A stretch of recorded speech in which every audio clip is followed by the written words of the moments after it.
Are you in the market for a reliable and affordable JDM car like I was last year in 2024? I recently purchased two old Hondas. One was a 99 Civic and the other was a 2002 Honda S2000. Both are going to keep me on my toes with the maintenance and modification aspect of the vehicles. But today, we're not talking about me, we're talking about you. And in 2025, there is a wealth of good cars that you can find for a great price. In my experience of the years, I've had a lot of reliable old JDM cars from the golden era. So let me share some of my experiences with you. We're going to break down some of the cars that I feel would be a perfect fit for anybody looking to break into the JDM scene with a new car, well, new to them car. And I have my first car that I would say is a perfect fit for anybody looking to get a very reliable car for a very great price in this day and age. Is an Acura Integra from the 90s to the 2001. The car, in my opinion, looks absolutely outstanding. The price point is really, really good for LSs that you can find for the $2,500 to even $6,000 range, which in my opinion in 2025 is a great bargain price for a motor that's going to last you a long time, for a car that can be fixed up and look amazing while also not breaking the pocketbook whenever you go fill up for gas. If you're looking to creep into the a little bit better version of those cars with a GSR, you're looking to pay a little bit more top dollar, closer to the $8,000 to $10,000 or even $12,000 range. I've seen some on OfferUp or Cars and Bids apps go for close to $15,000 to $19,000, which in my opinion is a little crazy, but those cars actually looked amazing and they looked very well kept. The next car I would recommend is a personal favorite, and it is a 90s to 2000 Honda Civic. In my opinion, those are one of the most fantastic looking Hondas in the collection that they had from the golden era, and a 99 Civic, which I currently have, is an absolute stunner of a vehicle. If you throw a good set of rims on there, add a lip kit, I mean, you can relatively boost it for cheap, but for the most part, they look absolutely great.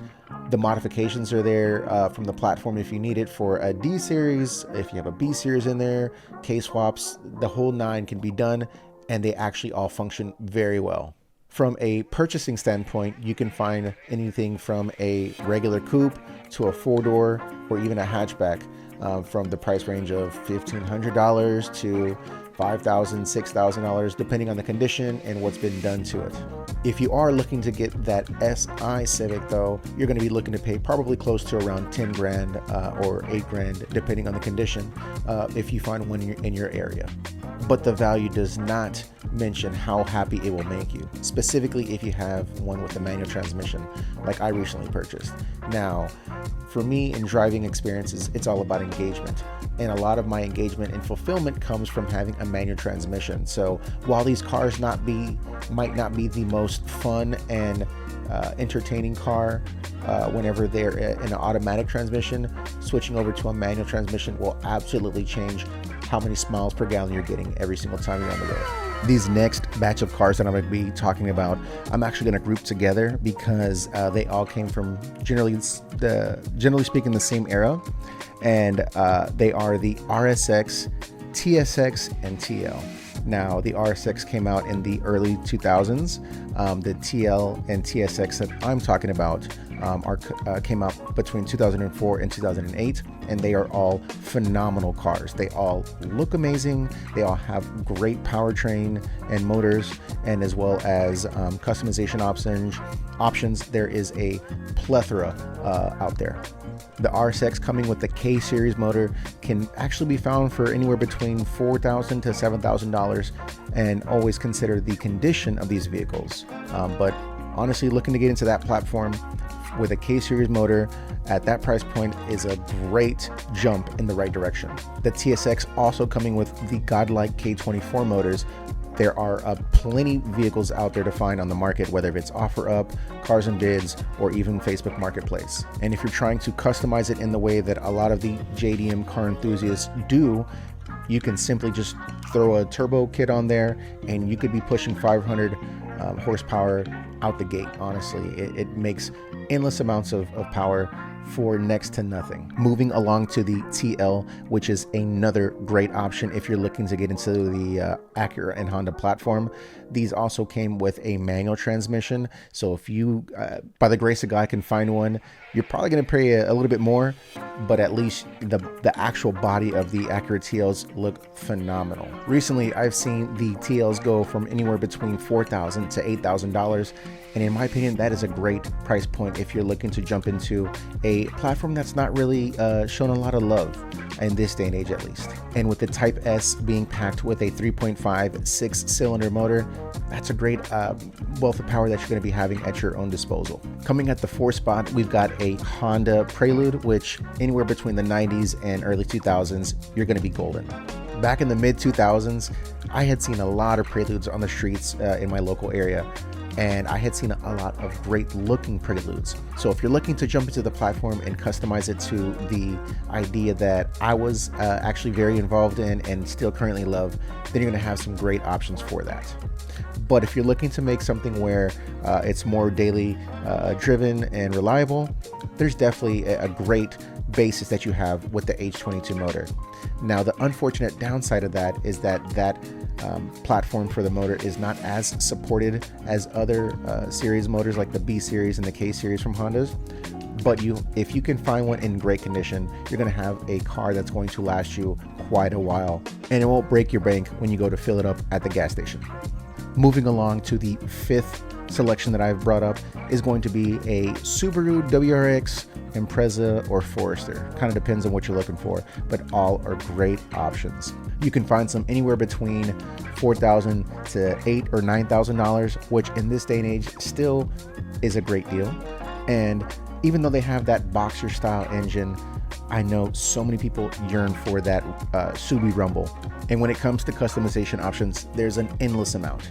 Just make sure that if you are searching for one, either you are very well informed and know what you're looking for, or have a reliable mechanic or friend that knows about cars, that knows what to look for, because they can become an issue very quickly if you don't know what you're looking for.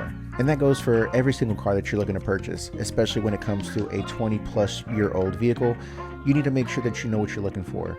Suspension components, brakes, rust, leaks, and specifically motors and transmissions.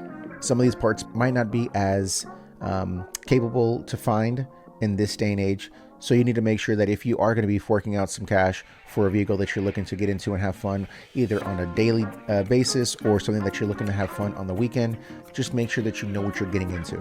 And now moving along, we are bringing up the Lexus IS300, the old school Altiza head brake light looking car that still looks great when done properly.